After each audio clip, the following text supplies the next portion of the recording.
¿Están escuchando?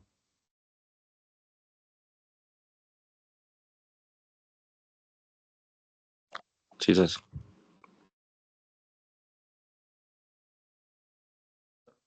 ¿Qué pasan ahí? Listo. Sí, pues, mira, espérate que lo controle ahí. Dale. Vale. Y si habla así, ¿cómo está que me escucha?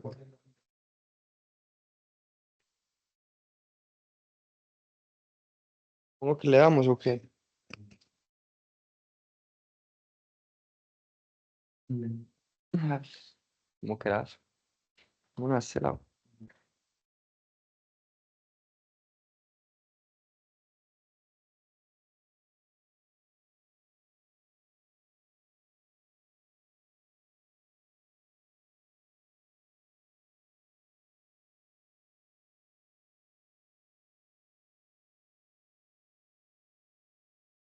Ya se registraron. Listo. Listo, muy buenos días a todos, muchas gracias por venir. Hoy les vamos a presentar acerca de trauma esplénico, el diagnóstico y el manejo. Mi nombre es Alejandro Uribe y mi compañero Samuel. Entonces, este es el índice para que lo vean. Vamos a iniciar con anatomía, luego la definición y la epidemiología, luego los mecanismos de trauma, trauma abierto, trauma cerrado, diagnóstico, algunas escalitas de clasificación, algunos algoritmos de manejo para el trauma que puede ser de manejo no quirúrgico o de manejo quirúrgico. Entonces, empecemos un poquito con la anatomía del vaso. El vaso es el órgano linfoide más grande del cuerpo, está ubicado en el cuadrante superior izquierdo, mide más o menos entre 7 y 13 centímetros y tiene como en relación dos estructuras como importantes. En la parte superior tenemos como su proceso diafragmático y en la parte inferior tenemos el proceso visceral, que comparte pues como proximidad con ciertas estructuras. En la parte que es como diafragmática, obviamente, pues como su nombre lo dice, se está compartiendo estructuras o está al lado del diafragma. Y en la parte inferior comparte estructuras, como se ven aquí, comparte estructuras con el colon, con la cola del páncreas, con el, más o menos el estómago por acá y acá abajito con el riñón izquierdo. Tiene muchos ligamentos que se unen a estas diferentes estructuras. Hay algunos ligamentos que se unen en la parte de arriba que son los ligamentos frénicos y en la parte de abajo tenemos ligamentos como para cada una de las estructuras que este comparte. Por ejemplo, el ligamento esplenofrénico, el ligamento esplenocólico, el ligamento frenocólico, entre otros. La irrigación, listo. La irrigación del vaso se da principalmente por el tronco esplénico, que es una rama del tronco celíaco y a su vez tiene como una circulación colateral que está por las epigástricas cortas o por las gástricas cortas. Esta es la circulación arterial, las grandes arterias se van ramificando hasta ingresar como al parénquima del vaso y a su vez se va subdividiendo hasta volverse pues como las venas, por así decirlo. Entonces, así como de microanatomía, entonces vemos que la arteria entra al ilio del vaso, pasa como el parénquima, entra a las trabéculas, de las trabéculas se va subramificando hasta llegar como a las pulpas, tenemos pulpa roja y pulpa blanca, y ya en esta parte se hace como todo el proceso de la filtración celular, se convierte en venas y se devuelve pues como a la circulación, por así decirlo. Entonces, en sus procesos o en su fisiología, tenemos que... ¿Qué pasó? ¿Qué? Ah, pucha. Está bien.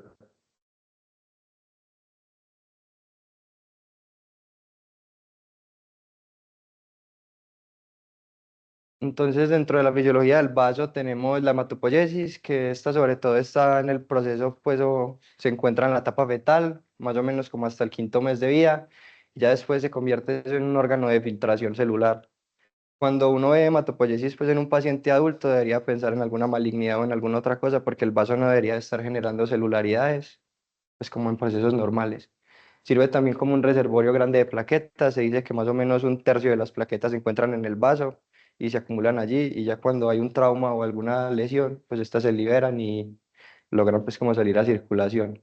A su vez también cuando tenemos procesos como la esplenomegalia o otros procesos que nos inflamen el vaso, también esto puede hacer que se secuestren plaquetas y que haya una trombocitopenia, pues, aunque haya trombocitosis, por así decirlo. No cumpliría sus buenas funciones porque pues, el vaso la secuestra. Tenemos el proceso más importante para la vida adulta, que es la filtración reticuloendotelial, que sobre todo se encarga pues como de filtrar todas las células o todos los eritrocitos que están como de forma irregular o amorfos, por ejemplo, esferocitos o dracriocitos, entre otros. Y a su vez también es muy importante para la filtración de los microorganismos encapsulados. Entonces, por ejemplo, cuando los pacientes no tienen el vaso, hay que hacerle ciertos procesos, ciertas vacunaciones para protegerlos, para poderlos proteger, pues como contra estos microorganismos. Tenemos también que forma precursores de inmunoglobulinas y la filtración esplénica, pues. Eh,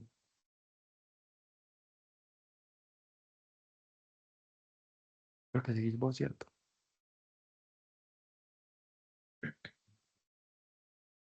Va.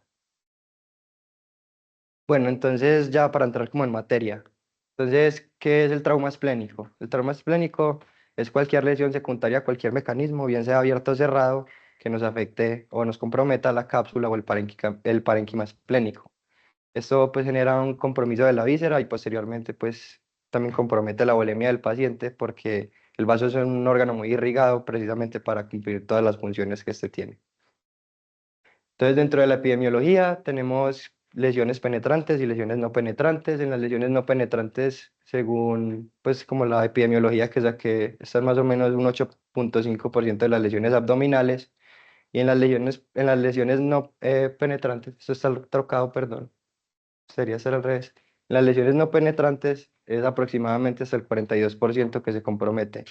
Y en los pacientes que tienen algún tipo de trauma, pueden haber hallazgos como de lesiones plénicas, la parotomía, hasta en el 10%. Yo eso también. Va. Entonces tenemos mecanismos de trauma, el trauma abierto y el cerrado, pues como bien lo saben. Trauma abierto es todo aquel trauma que pues como que penetre el peritoneo y que atraviese este. Es menos común, es generado por objetos cortopunzantes o por proyectiles de arma de fuego. Eh, a su vez, pues es muy raro que el vaso se lesione en un trauma penetrante porque a la inspiración el vaso sube y se mete como en la parte como toracoabdominal y eso haría que en las costillas 9, 10 y 11 no lo protejan. Pero en algunos casos, pues uno es muy de malas y le apuñalan el vaso. En el trauma cerrado es más común, es el órgano o de los órganos más fácilmente comprometidos en el trauma cerrado. Es generalmente generado por un golpe contuso en la pared abdominal, sobre todo pues como en la parte como eh, costal de acá, de la parilla costal izquierda, que si se genera por ejemplo algún tipo de fractura en esta parte por el trauma cerrado podría comprometer el vaso. A su vez tiene pues como que un mecanismo también de trauma por aceleración y desaceleración que haría que se nos desgarre el vaso y que se desgarren los diferentes como ligamentos que este tiene. Entonces, para el diagnóstico lo quise dividir como en cuatro pilares fundamentales, que es casi siempre lo que uno hace pues como cualquier enfermedad. Tenemos la historia clínica detallada, cómo fue ese trauma, qué pasó, dónde se pegó, cómo fue el mecanismo pues como de trauma, si fue un trauma grande o un trauma pequeño, entre otros.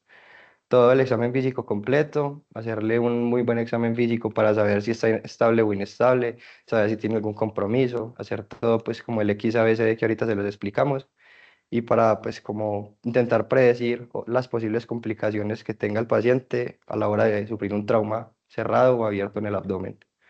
Tenemos las ayudas diagnósticas que están sobre todo la ecografía y el TAC. Lo quise dividir así, pues si tiene algunos bemoles, pero ahorita mi compañero se los dice, y pues los exámenes de laboratorio que no faltan. Entonces, a la clínica, ¿cómo sospecho yo que tiene una lesión del vaso mi paciente? Entonces, como bien dijimos, es cualquier traumatismo, bien sea abierto o cerrado, que esté comprometiendo el cuadrante superior izquierdo, la parrilla costal izquierda o el flanco izquierdo. Dentro de los signos que podemos encontrar, dentro de los que encontré en la literatura, tenemos el signo de balas, es una percusión mate en hipocondrio izquierdo con cambios en matices en hipocondrio derecho. El signo de Kerr, que pues realmente todos estos signos son muy indirectos como el trauma, pero igual los vamos a decir. El signo de Kerr, que es dolor en hombro izquierdo que empeora con la inspiración.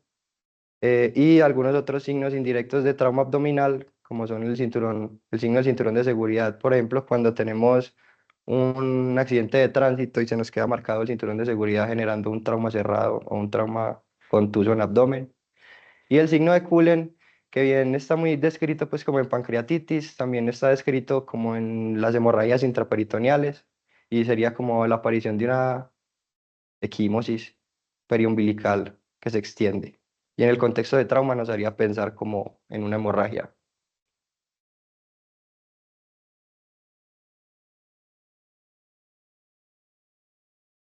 Listo. ¿Esto cómo lo...? Cómo? Pasas con para adelante, Sí, te vuelves con este y con esta este señal. señal. Entonces ya como la parte pues más imagenológica, en el momento pues de que el paciente llega con un trauma esplénico, pues con sospecha de trauma esplénico en general, pues como trauma abdominal, tenemos pues varias como tipo de imágenes o estudios que se le pueden realizar. Inicialmente, a todo paciente inestable hemodinámicamente se le debe realizar una ecografía, ¿cierto? Esta ecografía es un FAS de abdomen en el cual pues ahorita vamos a entrar más a detalle y es útil porque pues me reporta el líquido líquido en la cavidad, lo cual me da como a guiar a que tengo un hemoperitoneo y pues seguir como el tratamiento como tal, que ahorita lo vamos a ver.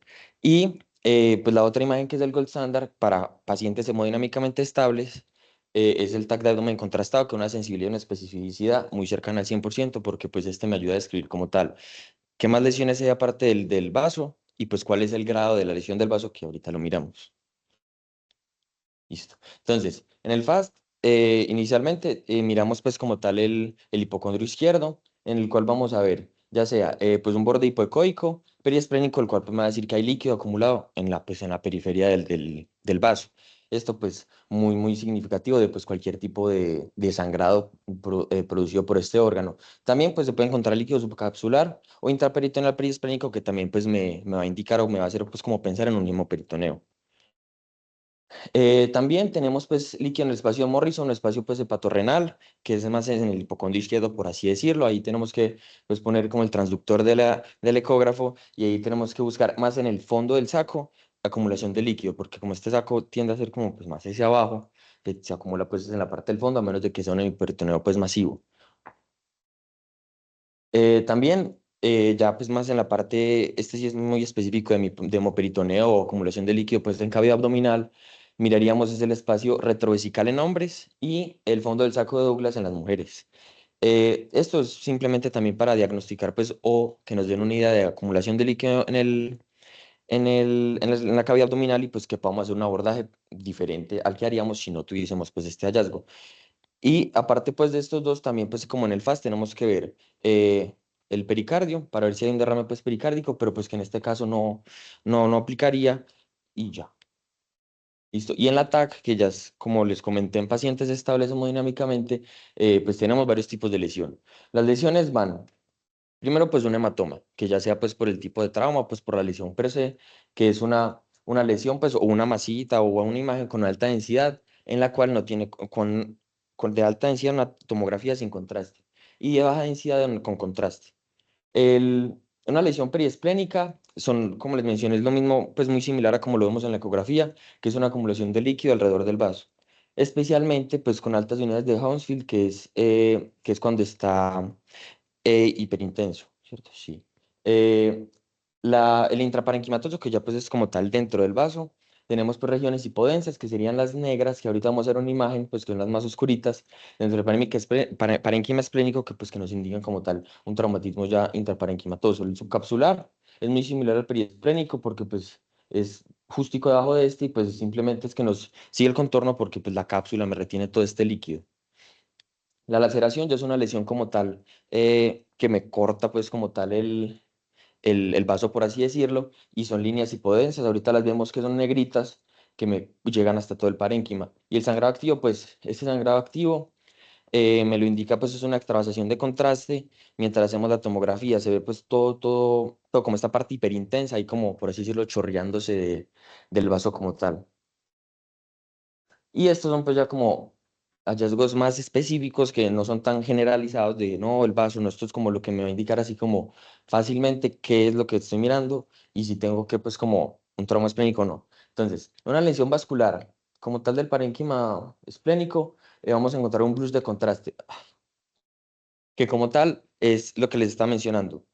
Eh, son, son lesiones que son como de color blanco en todo el parénquima esplénico, me indica que el contraste se nos está saliendo por alguna parte, lo que me dice pues que hay una fuga arterial. El hemoperitoneo como tal, pues esto sí me lo dice pues con todo el TAC de abdomen completo, que me dice pues la acumulación de líquido en la cavidad, y el infarto esplénico, que son áreas pues negritas, que son las negritas, que pues como tal uno las ve ahorita también les vamos a mostrar una de esas, pero por una de estas asociada con trombosis vascular, o pues ya más a largo plazo, luego de una angioembolización pues esplénica. Aquí en esta TAC, como ven, es un paciente de 22 años, no de 22, no, como de 30 años, que pues tuvo un accidente automovilístico, y como ven aquí en esta parte, aquí tenemos todo el vaso. Este caso sería entonces unas lesiones intraparenquimatosas con una laceración también. Como la ven acá, aquí tenemos lesiones intraparenquimatosas, que serían estos puntos negros o pues hipodensos, y esta sería la laceración, como ven, que aquí tenemos pues como tal un eh, corte del parénquima esplénico. Listo. Ahora, hablando de la clasificación como tal de estos traumas, pues, como tal de la que le pasa al vaso, tenemos 5 categorías por la AST. La primera, y estas categorías se pueden clasificar. Depende de cómo esté, pues, como tal el hematoma, la lesión, qué tanto tenga, pues, su extensión como tal en el vaso, qué tan grande sea, y si tenemos una laceración, qué tan profunda es, y si me comprometió o no la circulación esplénica. La primera, que es la más suave de todas, la más fácil de manejar, la que es menos mortal, es simplemente pues una lesión subcapsular menor al 10% de la superficie y una laceración de menos de 1 centímetro de profundidad. Estas son pues las más sencillas de trabajar, y pues, pues y son también fáciles de ver. La lesión número 2, que es la que les mostré ahorita, son entonces unas lesiones subcapsulares del 10 al 50% pues como tal de todo el vaso, de la superficie esplénica, y que tengan un diámetro menor de 5 centímetros, ¿cierto? Puede ir desde 1 hasta 5. Y la laceración ya va de 1 a 3 centímetros, entonces en el que les mostraba ahorita, a ver, yo me vuelvo para mostrarles, miren que aquí ya tenemos pues como tal la laceración, en este caso sería una de segundo grado, ¿cierto? Porque miren que tenemos la laceración y pues no compromete pues más del 50% pues estas regiones no comprometen más del 50% como tal del área esplénica.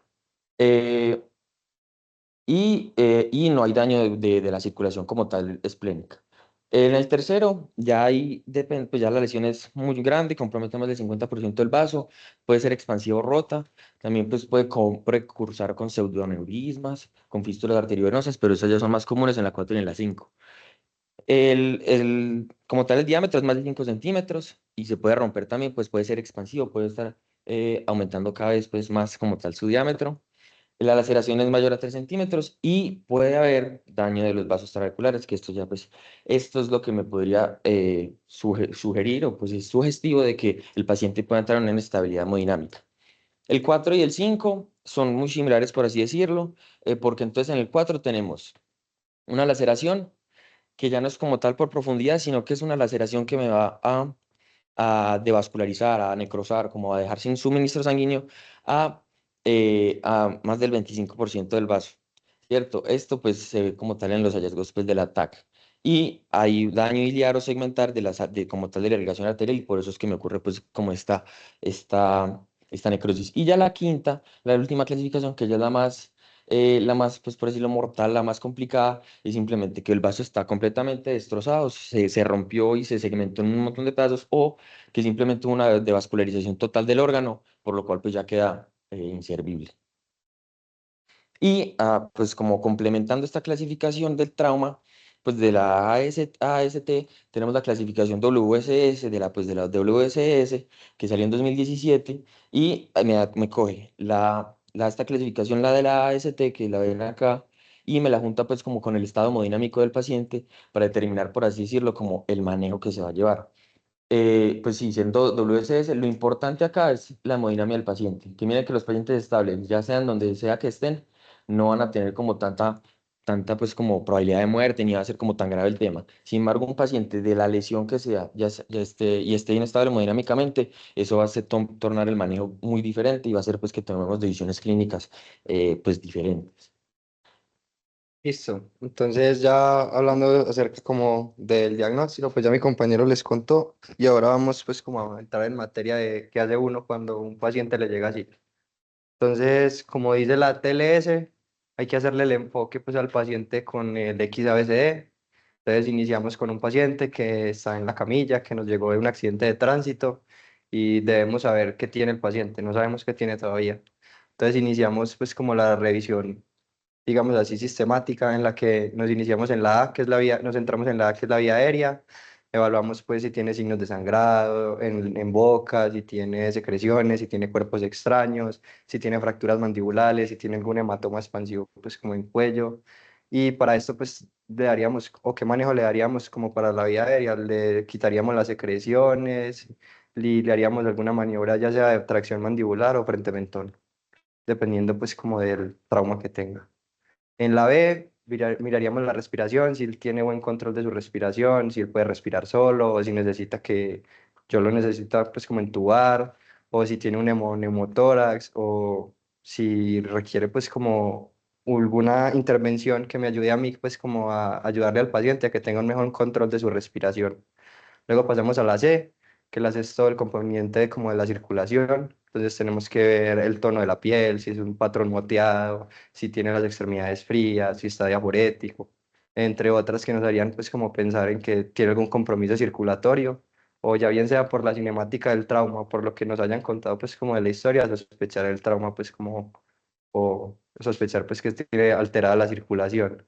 Entonces en este caso le pondríamos dos accesos venosos, iniciaríamos pues como líquidos, haríamos pruebas de hemoclasificación, le haríamos un control de la hemorragia en caso de que tenga, por ejemplo, una hemorragia que yo pueda ver y la pueda comprimir para que no sangre más. Siempre a los pacientes que pierden sangre hay que reponerles con sangre. Entonces, pues el esquemita que siempre hay que hacer es darles una unidad de plasma, una unidad de plaquetas y una unidad de glóbulos rojos. Esto con el fin de que el paciente como perdió sangre, necesita sangre, entonces hay que dársela. Estar muy pendientes del lactato, muy pendientes del calcio, que también es muy importante a la hora del trauma, pues con el, ¿cómo se dice? El diamante de la muerte, pues el calcio ya entra a jugar un papel muy importante en el trauma. Y el uso de ácido tranexámico como para poderle controlar ese sangrado y ayudarle a que coagule mejor. Ya en la D hablaríamos como sobre el déficit neurológico, haríamos sobre todo el uso pues como de la escala Glasgow para saber cómo está ese paciente, pero indirectamente también podríamos saber cómo está su estado neurológico, si el paciente está obnubilado, si está comatoso, si no responde, o por el contrario, si el paciente está tranquilo, me responde a la anamnesis, me pone conversa o pues está ahí.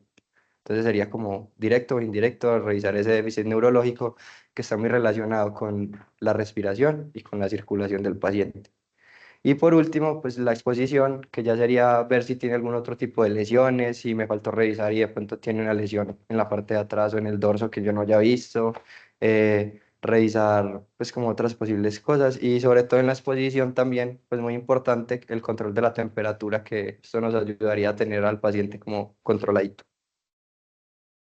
Y ya en la evaluación secundaria, que es el sample, es ya después de yo hacer todo ese XABCD, ya después de que lo cuadré, después de que lo estabilicé, después de que lo entubé, después de que hice todo lo que tenía que hacer, es la evaluación secundaria que me permitiría a mí como predecir para dónde va este paciente o qué necesito, como prender alarmas para saber qué voy a hacer con él. Entonces, signos y síntomas que no haya revisado antes, antecedentes personales de importancia. Por ejemplo, si es un paciente anticoagulado, entonces, ¿cómo le voy a hacer el manejo de esa anticoagulación para ese sangrado que tiene? Si toma algún tipo de medicamento, si tiene algún tipo de patología. La última comida es muy importante, sobre todo en el contexto de un paciente que voy a entubar, porque eso me haría pensar más como en proteger vía aérea, en tomar otras medidas para que el paciente no me vaya a vomitar y no se me vaya a broncoaspirar.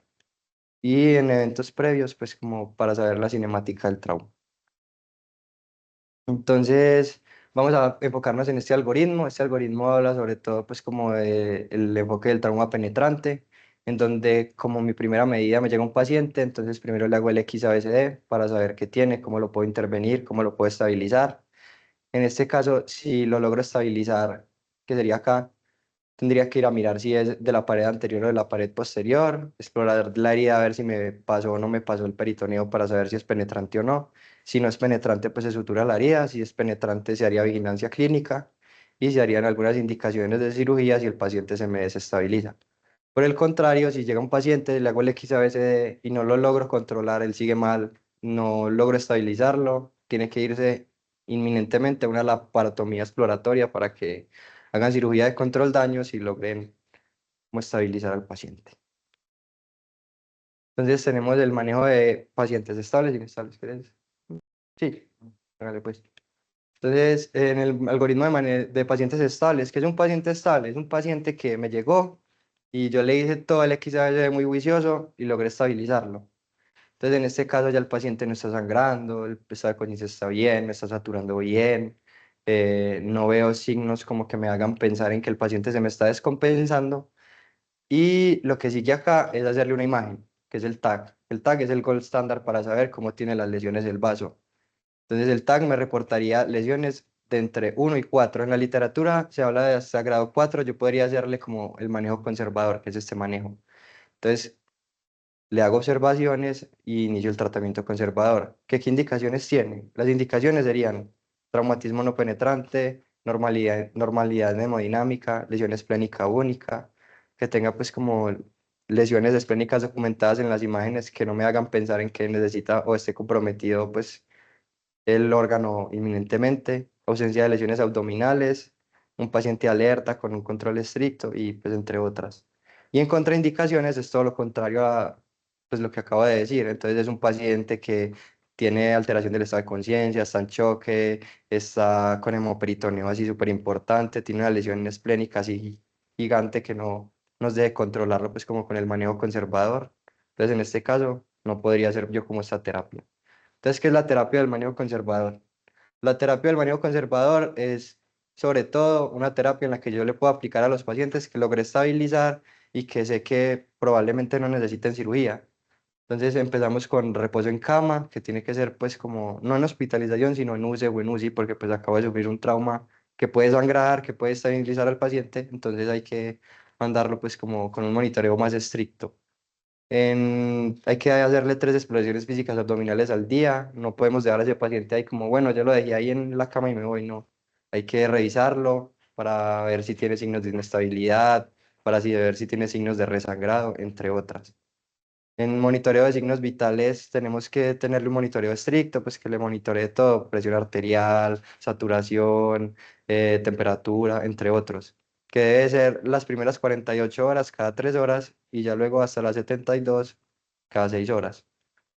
En los laboratorios hay que hacerles un control estricto, sobre todo pues como del hematocrito y pues con el hematocrito y el hemograma per se, para saber cómo está la hemoglobina, si me está volviendo a sangrar, si está perdiendo sangre, como ese control y tener muy en claro que hasta 7 yo tengo como ese valor de hemoglobina que puedo dejar que el paciente baje. Ya cuando llega a 7 ya es inminente transfusión y toca empezar a hacer pruebas cruzadas para poderlo transfundir. En ecografía de control, pues le haríamos como controles ecográficos en las diferentes ventanas, como que tiene. Se harían en los días 1, 3, 6 y 10, y después cada 15 días hasta que se normalice pues como la lesión. La angiografía, que ahorita mi compañero les explica un poquito acerca de eso, y se debe tener en cuenta que si el paciente llega a tener algunas de estas, por así decirlo, a complicaciones, debe ir inminentemente pues como a cirugía. Entonces, por ejemplo, yo le estoy haciendo a un paciente ese tratamiento conservador y empieza a aumentar las necesidades de transfusión, se me empieza a desaturar, empieza a verse como aletargadito el estado de conciencia, o tiene persistencia como de hilio, de distensión gástrica, entre otras, pues que me hagan pensar como que el tratamiento conservador que le estoy haciendo no fue suficiente, se me está inestabilizando, necesito cirugía.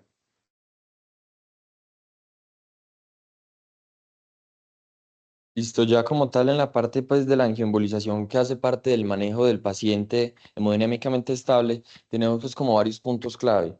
Inicialmente pues es saber qué es la angioembolización, que es simplemente ingresar pues por la arteria femoral y subir como tal hasta la arteria esplénica y ahí pues embolizar lo que sea que nos esté sangrando, cualquiera de las ramas que tengamos ahí. Lo importante, como les digo, es la estabilidad hemodinámica, ya que un paciente que no presente estabilidad hemodinámica no podrá ser sometido a una angioembolización pues por las complicaciones y procedimientos que esto lleva. Esta pues como tal, este procedimiento está indicado en pacientes de grado 1 a 4 pues en la mayoría como tal de la literatura. Sin embargo, en un estudio específico que se hizo en 2020, se dio que los pacientes que independientemente de su estado hemodinámico, pueden llegar a ser sometidos a una angioembolización como manejo inicial del trauma esplénico. Sin embargo, hasta el 30% de los pacientes con grados 4 y 5 requieren una esplenectomía posterior. O sea, como tal, se vio que su manejo pues servía y como tal tampoco aumentaba la mortalidad intrahospitalaria, pero al ser solamente un estudio que pues como muy aislado, por decirlo muy X, no se toma pues como muy en cuenta al momento de la práctica clínica. Sin embargo, era pues como importante mencionarlo.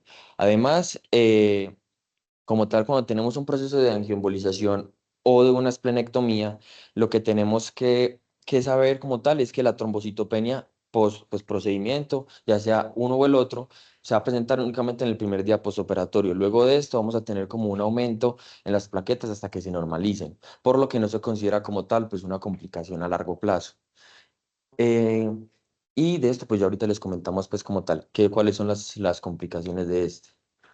Eh, pues de como tal del manejo de los pacientes inestables, ya cambia totalmente, pues como por decirlo, la percepción y la vista que tenemos, ya que estos pacientes, o nos llega un paciente con inestabilidad hemodinámica, hipotensión, con confusión, ¿cierto? Pues todos los signos de inestabilidad hemodinámica, por lo cual pues nos tenemos que ir directamente a hacerle un FAST y llevarlo a cirugía. O un paciente que nos puede llegar hemodinámicamente estable, pero que a medida de que está ahí en observación, se nos empieza a descompensar. Y pues que lo empezamos pues como a reanimar con los líquidos, sin embargo no mejora, no hay una respuesta como tal pues a lo que le estamos haciendo, por lo cual habría que llevarlo a cirugía emergente. ¿Qué se hace en la cirugía? Bueno, la cirugía, hay varios pues como procesos a seguir. Inicialmente, en las lesiones grado 1, como les comenté, son por decirlo más chiquitas, pero aún así puede que pues, me lleven al paciente a una estabilidad hemodinámica. Simplemente tenemos que hacer una hemostasia primaria con electrobisturí y agentes hemostáticos. O sea, tenemos que ingresar y simplemente ver las lesiones, que por lo general son muy visibles porque son muy superficiales, y pues como manejarlas ahí rápido para que el paciente pues no se nos choquee pues.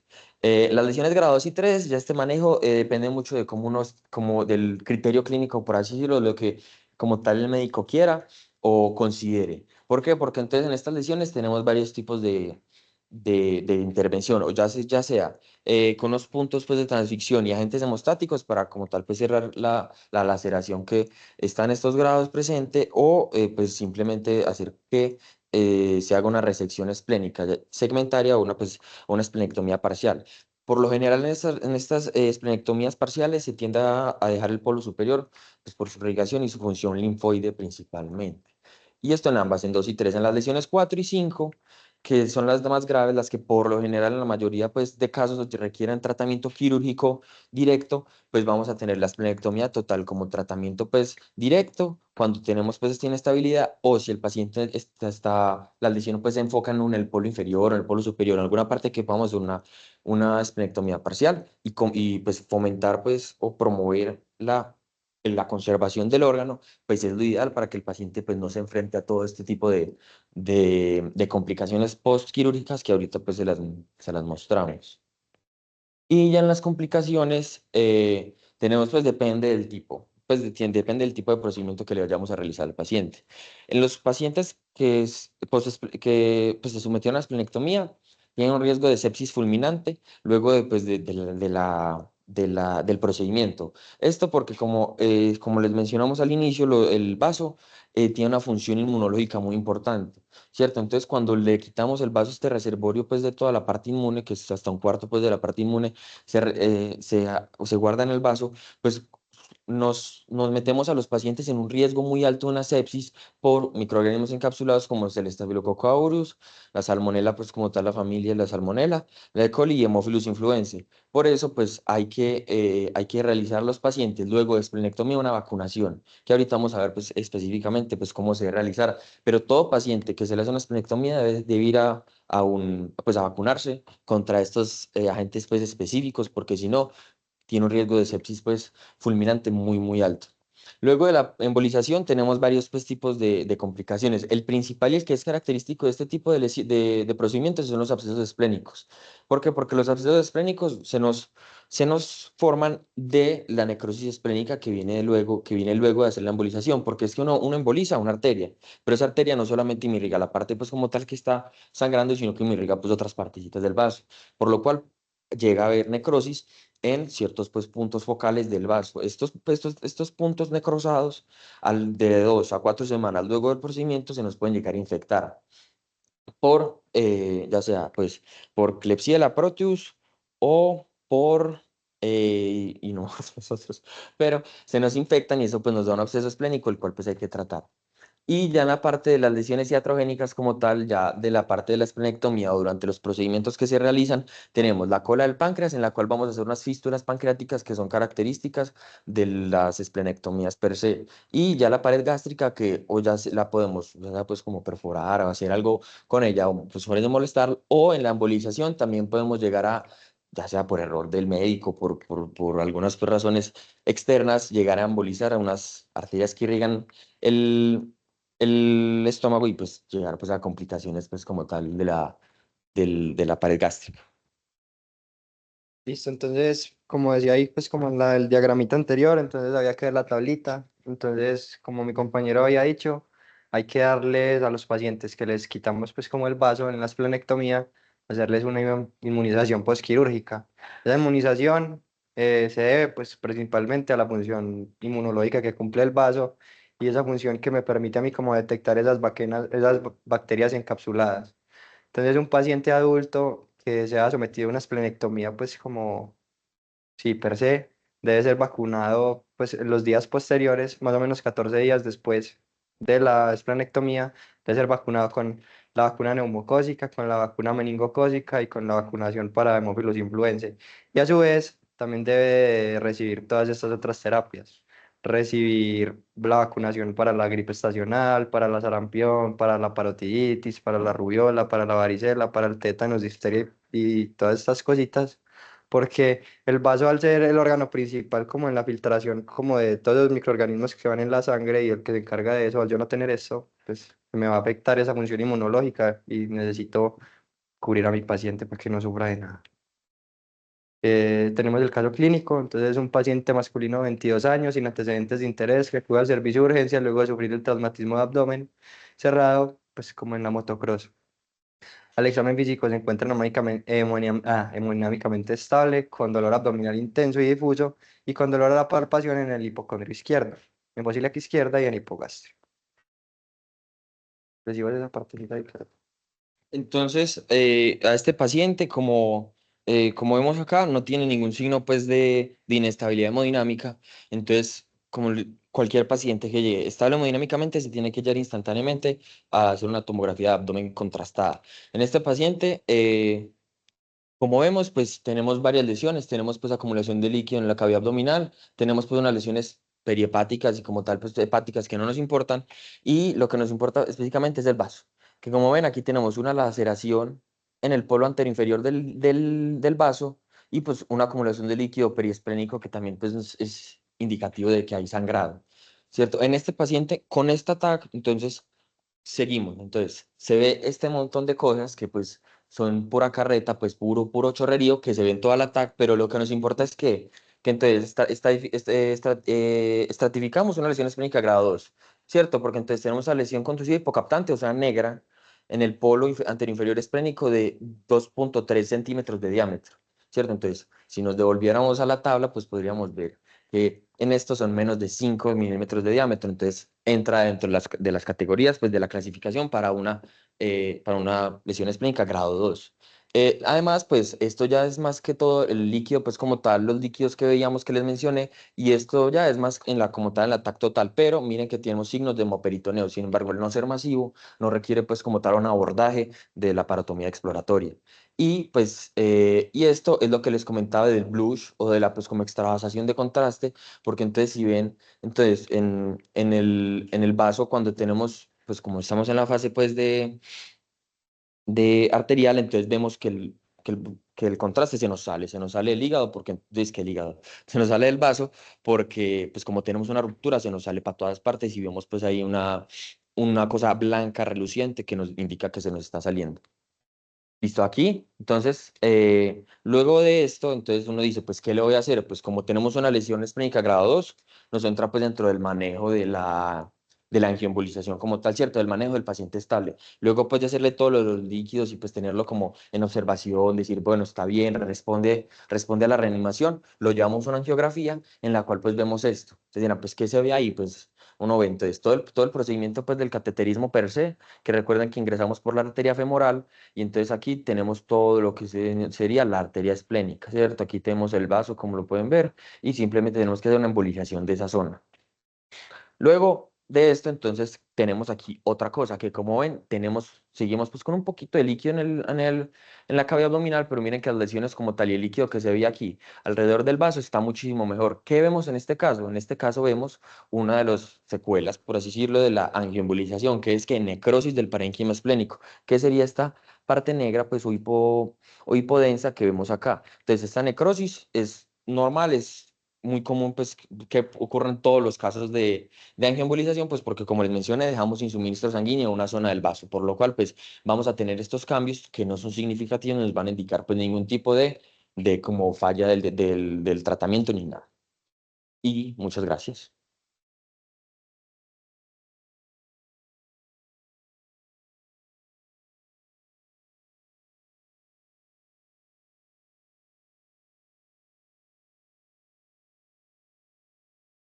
Gracias. Si quieres, también tenemos un Kahoot, pero pues ya.